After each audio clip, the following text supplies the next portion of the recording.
Hello everyone, welcome back to our YouTube channel crack government exam. यहाँ आपको preparation strategy के साथ साथ टॉपर गाइडेंस जो कि आपको किसी भी एग्जाम्स को क्रैक करने में सहायता करेगी। तो बने रहें हमारे इस YouTube channel crack government exam पे। तो चलिए आज कुछ और क्वेश्चंस डिस्कस करते हैं जो कि आपके ऑल इंडिया लिमिटेड एग्ज़ाम्स में आए हुए थे। इसका ऑलरेडी मैंने पार्ट 1 अपलोड कर चुका हूं। अगर आपने वो पार्ट 1 नहीं देखा है तो आप जाके देख सकते हो, जिसका लिंक मैंने ऑलरेडी आपको डिस्क्रिप्शन बॉक्स में डाला हुआ है। तो चलिए शुरुआत करते हैं आज के क्वेश्चंस की तरफ। तो आते हैं हम पहले क्वेश्चन की तरफ। तो पहला क्वेश्चन देखिए क्या दिया हुआ है। तो यहाँ दिया हुआ है पियरलाइट फेस कंसिस्ट ऑफ। तो यहाँ पूछा है कि जो पियरलाइट फेस बनता है ना, तो कौन से कंपोनेंट से मिल के बनता है। तो बेसिकली ऑप्शन देखिए क्या दिया हुआ है यहाँ पे। तो ऑप्शन ए में दिया हुआ है आपका बेनाइट एंड फेराइट, बी पे दिया हुआ है सीमेंटाइट एंड बेनाइट, सी पे दिया हुआ है ferrite and cementite, and D पे दिया हुआ है लेडेबोराइट एंड फेराइट। ठीक है, तो ये बेसिकली क्वेश्चन आपका मटेरियल साइंस का क्वेश्चन है। ठीक है, मटेरियल साइंस में कौन सा, आयरन कार्बन फेज डायग्राम। ठीक है, तो आयरन कार्बन फेज डायग्राम में आपको पता होगा, देखिए जो पियरलाइट फेज होता है ना, तो बेसिकली ये होता है अल्फा प्लस Fe3C। तो अल्फा क्या होता है, अल्फा होता है आपका फेराइट और Fe3C होता है आपका सीमेंटाइट। तो फेराइट प्लस सीमेंटाइट मिलके क्या बनता है, पर्लाइट बनाता है। इसी के साथ एक और है यहाँ पे जिसको हम बोलते हैं लेडेबोराइट। ठीक है, लेडेबोराइट। तो लेडेबोराइट किसका कंपोनेंट होता है, तो बेसिकली वो होता है ऑस्टेनाइट प्लस Fe3C का आपका कंपोजिशन होता है। Fe3 means cementite. ठीक है, तो इसका आंसर कौन सा होगा, तो इसका आंसर देखिए होगा आपका फेराइट एंड सीमेंटाइट। तो option C will be correct answer. अगला क्वेश्चन देखिए क्या दिया हुआ है। Addition of lead in steel improves. अगर हम स्टील में लीड को ऐड करते हैं तो हमारा कौन सा मैकेनिकल प्रॉपर्टी इंप्रूव होगा। तो ऑप्शन देखिए क्या दिया हुआ है। ऑप्शन ए में दिया हुआ है आपका डक्टिलिटी, बी में दिया हुआ है हार्डनेस, सी में दिया हुआ है मैशिनेबिलिटी, एंड डी में दिया हुआ है क्रिप रेजिस्टेंस। ठीक है, तो इसका आंसर याद रखिएगा कि अगर हम स्टील में अगर लीड ऐड करते हैं ना, तो इसका मैशिनेबिलिटी बढ़ता है। ठीक है, मैशिनेबिलिटी बढ़ता है। तो option C will be the correct answer. देखिए अगला क्वेश्चन क्या दिया हुआ है। तो यहाँ पे देखिए क्या दिया हुआ है, Monal is an alloy of. तो बेसिकली यहाँ पे पूछा है जो मोनल मेटल होता है ना, तो मोनल मेटल किसका एलॉय है, मतलब कौन से एलिमेंट से बनकर, कौन से एलिमेंट मिलके मोनल मेटल बनाते हैं। ठीक है, तो यहाँ पे ऑप्शन देखिए क्या दिया हुआ है। ऑप्शन ए में दिया हुआ है निकल एंड कॉपर, बी में दिया हुआ है निकल एंड क्रोमियम, सी में दिया हुआ है आयरन एंड निकल, डी पे दिया हुआ है कॉपर एंड क्रोमियम। ठीक है, तो इसका आंसर होगा आपका बेसिकली ए, निकल एंड कॉपर। तो इसको याद रखिएगा, मोनल मेटल किसका एलॉय है, तो बेसिकली निकल एंड कॉपर का। नेक्स्ट क्वेश्चन देखिए क्या दिया हुआ है। तो देखिए which of the following is most commonly use matrix material in metal matrix composite. तो ये क्वेश्चन बेसिकली आपका थोड़ा हाई लेवल का क्वेश्चन हो जाता है। मैंने पहले भी कहा है आपको कि इस पेपर में थोड़े टफ क्वेश्चंस भी आए हुए हैं, तो ये भी एक तरह से देखा जाए तो ये टफ क्वेश्चन में आता है। ठीक है, तो इसे बस आप क्या कीजिए, ऑप्शन से याद रखिए बस। तो देखिए क्वेश्चन क्या दिया हुआ है, which of the following is most commonly use matrix material in metal matrix composite. Option है आपका सिलिकॉन कार्बाइड, बी है आपका एल्यूमिना, सी है एल्यूमिनियम, डी है ग्रेफाइट। ठीक है, तो इसका आंसर होगा आपका एल्यूमिनियम। तो option C will be the correct answer. Next question देखिए, hardness is related to. Hardness किस चीज़ से रिलेटेड होता है। अगेन ये मटेरियल साइंस का क्वेश्चन है। ये मटेरियल साइंस नहीं बोलूँगा, ये एमडी का भी पार्ट है, ये स्वम का भी पार्ट है, और इसे हम आपका मटेरियल साइंस में भी पढ़ते हैं। ठीक है, तो क्वेश्चन देखिए क्या दिया हुआ है, hardness is related to. Hardness किस चीज़ से रिलेटेड होता है, तो ऑप्शन ए है strength and wear resistance, B है आपका फैटिग एंड स्ट्रेंथ, ठीक है ना, सी दिया हुआ है wear resistance and fatigue, D दिया हुआ है कंप्रेशन एंड फैटिग। तो इसका आंसर होगा आपका स्ट्रेंथ एंड वेयर रेजिस्टेंस। तो हार्डनेस किस चीज़ से रिलेटेड होता है, आपका स्ट्रेंथ, और सेकेंडली क्या चीज़ से रिलेटेड होता है, तो वेयर रेजिस्टेंस। ठीक है, तो इसका option A will be the correct answer. Next question देखिए क्या दिया हुआ है।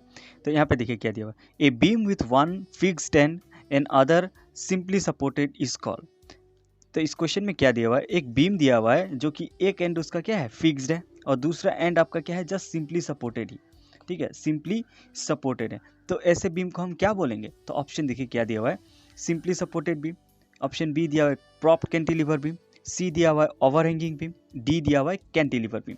तो देखिए सिंपली सपोर्टेड आपने पढ़ा है, ओवरहैंगिंग भी पढ़ा है, कैंटिलीवर भी पढ़ा है। यहाँ पे नया क्या होता है, प्रॉप्ड कैंटिलीवर बीम। तो प्रॉप्ड कैंटिलीवर बीम को मैं सिंपली आपको समझा देना चाहता हूँ। देखिए इसमें कुछ भी करना नहीं है, बस आप अपने घर पे देखिए कोई गुआवा का पेड़ होगा, ठीक है, गुआवा का आपका पेड़ होगा, तो गुआवा के पेड़ को जब उसका जो झाड़ है ना कभी कभी लटक जाता है ज़्यादातर, जब वो लटक जाता है तो हम क्या करते हैं, एक साइड से एक सपोर्ट दे देते हैं। ठीक है, एक साइड से क्या करते हैं, एक आपका जो बेम्बू स्टिक होता है, बेम्बू स्टिक से हम लोग क्या करते हैं, उसको सपोर्ट देते हैं। तो बेसिकली वो जो अरेंजमेंट है ना, वही है एक्चुअली आपका प्रॉप्ड कैंटिलीवर बीम। बाकी अब कुछ मत सोचिए, सिंपल मतलब कि क्या है, एक एंड में आपका ब्रांच का फिक्स्ड है और दूसरे हम लोग क्या करते हैं, जस्ट सपोर्ट दिए हैं, सिंपली सपोर्टेड टाइप का। तो उस टाइप के सपोर्ट को हम क्या बोलते हैं, प्रॉप्ड कैंटिलीवर बीम। तो इसका आंसर कौन सा करेक्ट होगा, तो इसका आंसर होगा आपका propped cantilever beam. So option B will be the correct answer. Next question देखिए क्या दिया हुआ है। तो यहाँ देखिए, correct equation for relation between modulus of elasticity E, modulus of rigidity G and Poisson's ratio mu. तो ऑप्शन ए देखिए क्या दिया हुआ है, तो दिया हुआ है 9/E equal to 3/G plus 1/μ। Option B देखिए mu equal to 3EG/G plus 2E। Option C देखिए E equal to 2G 1 plus mu, and option D is G equal to 2E 1 plus mu. तो इस question में क्या है, आपका relation पूछा है किसके बीच, modulus of elasticity, modulus of rigidity and Poisson's ratio. तो इसका आपने रिलेशन पढ़ा होगा, जैसे कि एक टू था ना, E equal to 2G 1 plus mu है। ठीक है, एक है आपका E equal to 3K 1 minus 2 mu. ये K क्या होता है, तो बेसिकली ये बल्क मॉडुलस होता है। ठीक है, बल्क मॉडुलस होता है। तो इस केस में कौन सा आंसर करेक्ट होगा, तो इस केस में आपका जो करेक्ट होगा वो होगा option C, E equal to 2G 1 plus mu. तो option C will be the correct answer. तो अगला क्वेश्चन देखिए क्या दिया हुआ है, तो यहाँ पूछा है आपका section modulus for circular section of base radius R is. तो ये देखिए, ये थोड़ा आपका ट्रिकी क्वेश्चन है। जिन लोगों ने ये क्वेश्चन, ऑब्वियसली मैक्सिमम को ये क्वेश्चन का आंसर पता होगा, किंतु यहाँ पे उन्होंने थोड़ा ट्रिक खेला है। ट्रिक क्या खेला है, तो यहाँ देखिए, ये क्वेश्चन बेसिकली जो आता है ना, वो डायमीटर के टर्म्स में आता है। ठीक है, तो डायमीटर के टर्म्स में आप अगर इसका आंसर देखो तो ये होगा πd³/32, जो कि बहुतों को पता है और काफ़ी सारे बुक्स में दिया हुआ है। बट इन्होंने थोड़ा ट्रिक खेला। ट्रिक क्या खेला है, इन्होंने डायमीटर नहीं देके रेडियस दिया है। तो आपको ये जो आंसर निकालेंगे ना, तो ये आपको इन टर्म्स ऑफ रेडियस निकालना होगा। ठीक है, तो मैक्सिमम लोग क्या करते हैं, इसमें आपका ऑप्शन बी मारेंगे, किंतु मैं आपको बता देना चाहता हूँ कि ये बी ऑप्शन जो है ना, वो गलत है। गलत कैसे है, तो मैं इसे आपको फुल्ली सॉल्व करके दिखाऊंगा। तो देखिए, अगर आप इसी को section modulus of circular section अगर इन टर्म्स ऑफ डायमीटर लिखते हैं ना, तो वो होता है आपका Z इक्वल टू आपका I/Y होता है, where I is your moment of inertia and Y is your distance from the neutral axis. ठीक है, distance from the neutral axis. तो यहाँ पे I क्या होगा, I equal to π/64 d4, where D is your diameter and Y is what, D/2।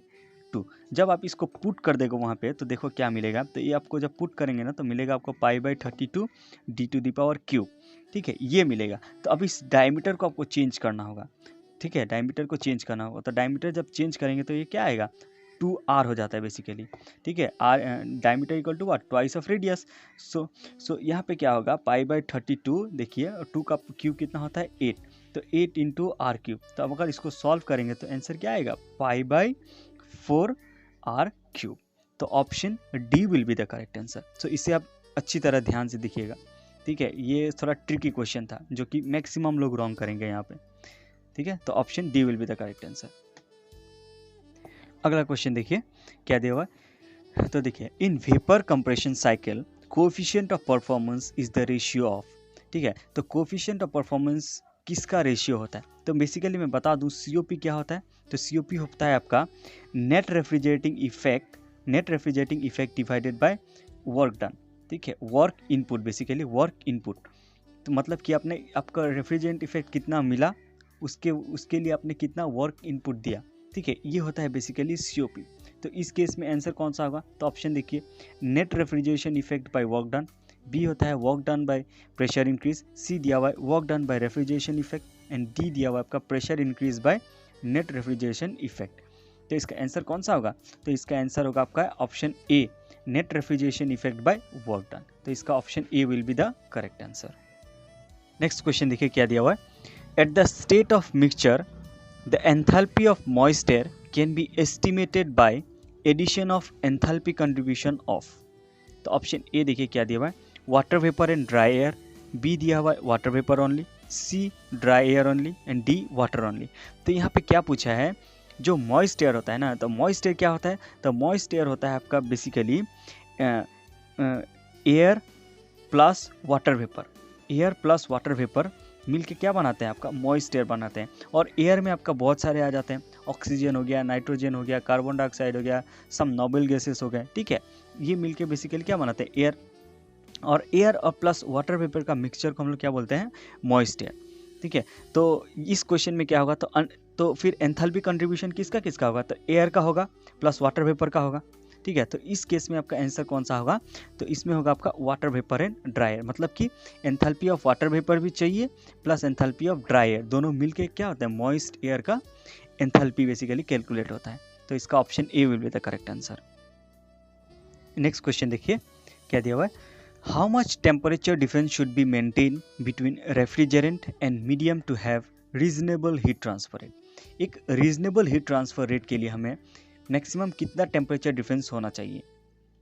तो option A देखिए क्या दिया हुआ है, 20 to 25 डिग्री सेल्सियस, बी क्या दिया हुआ है 15 to 20 डिग्री सेल्सियस, सी क्या दिया हुआ है 10 to 15 डिग्री सेल्सियस, डी दिया हुआ है 15 to 10 डिग्री सेल्सियस। तो यहाँ देखिए, तो यहाँ अगर आप टेम्परेचर डिफरेंस, मैंने ऑलरेडी मैं क्लास में समझाता हूँ बच्चों को, जैसे कि अगर आपका टेम्परेचर डिफरेंस ज़्यादा हो ना, तो टेम्परेचर डिफरेंस जितना ज़्यादा होगा उतना आपका इरिवर्सिबिलिटी का खतरा होता है। और इरिवर्सिबिलिटी काफ़ी डेंजरस होता है, ये आप जब सब्जेक्ट पढ़ोगे तो पता होगा। इरिवर्सिबिलिटी जितना कम हो उतना हमारे लिए अच्छा होता है। तो इस केस में अगर एक रीजनेबल हीट ट्रांसफर रेट चाहिए तो हमें आपका बेसिकली टेम्परेचर डिफरेंस कितना रखना चाहिए, तो जितना कम हो सके उतना अच्छा है। तो इस केस में आंसर कौन सा होगा, तो इस केस में आंसर होगा आपका 5 to 10 डिग्री सेल्सियस, ठीक है। तो option D will be the correct answer. Next question देखिए, COP of heat pump and refrigerator can not be, ठीक है। तो COP ऑफ हीट पंप और रेफ्रिजरेटर का कौन सा इसमें से नहीं हो सकता, ठीक है। तो ऑप्शन देखिए क्या दिया हुआ है, option A will be 0, B will be 0.5 दिया हुआ है, सी दिया हुआ है 1 एंड डी दिया है इन्फिनिटी। तो देखिए इसमें से क्या है, आपका 0 हो सकता है, ठीक है, 0.5 हो सकता है, सी 1 भी हो सकता है। तो जो नहीं हो सकता है ना, तो वो है आपका इन्फिनिटी, ठीक है। तो इसमें नहीं हो सकता कौन सा, इन्फिनिटी। तो option D will be the correct answer. हाँ, तो आते हैं हम अपने आज के लास्ट क्वेश्चन की तरफ। देखिए क्या दिया हुआ है, तो chemical name of refrigerant R717 each, ठीक है। तो ये आपका basically refrigeration and air conditioning से क्वेश्चन है, जो कि आपका है रेफ्रिजरेंट चैप्टर से। तो यहाँ पे आपका केमिकल फार्मूला दिया हुआ है R717, आपको बताना है कि ये कौन सा है बेसिकली। तो ऑप्शन ए दिया हुआ है एमोनिया, बी दिया हुआ है वाटर, सी दिया है एयर एंड डी दिया है कार्बन डाइऑक्साइड, ठीक है। तो इसको हम लोग बेसिकली क्या करते हैं, जो R717 है ना, तो ये एक बेसिकली जो कोड वर्ड होता है, जैसे कि R7, ठीक है, R7 प्लस मॉलिक्यूलर वेट होता है, ठीक है। और जो मॉलिक्यूलर ऑफ वेट जैसे कि एमोनिया का कितना है 7, तो इसका हो जाता है केमिकल फार्मूला R717। अगर वही आपका वाटर दिया हो तो वाटर का केमिकल फार्मूला कितना होता है 18, तो हो जाएगा R718। अगर वही आपका कार्बन डाइऑक्साइड दिया हो तो क्या होगा, कार्बन डाइऑक्साइड का मॉलिक्यूलर वेट कितना होता है 44, तो हो जाएगा 744। इस तरह ये चीज़ें किया जाता है। तो इस केस में आंसर जो है ना आपका, वो होगा ए एमोनिया। तो ये थे आज के हमारे कुछ क्वेश्चंस जो कि आपके oil India limited pipeline divisions में आए थे। मैं कहूँगा कि इस क्वेश्चंस को आप अच्छी तरह कर लें और इसी के रिलेटेड आप प्रैक्टिस कर लें, क्योंकि ये क्वेश्चंस काफ़ी इंपॉर्टेंट क्वेश्चंस हैं जो कि उस एग्ज़ाम्स में अपीयर्ड हुए थे, ठीक है। अगर वीडियो पसंद आया हो तो इसे लाइक करें, सब्सक्राइब करें और अपने दोस्तों के साथ शेयर करना बिल्कुल ना भूलें, ठीक है। Thank you.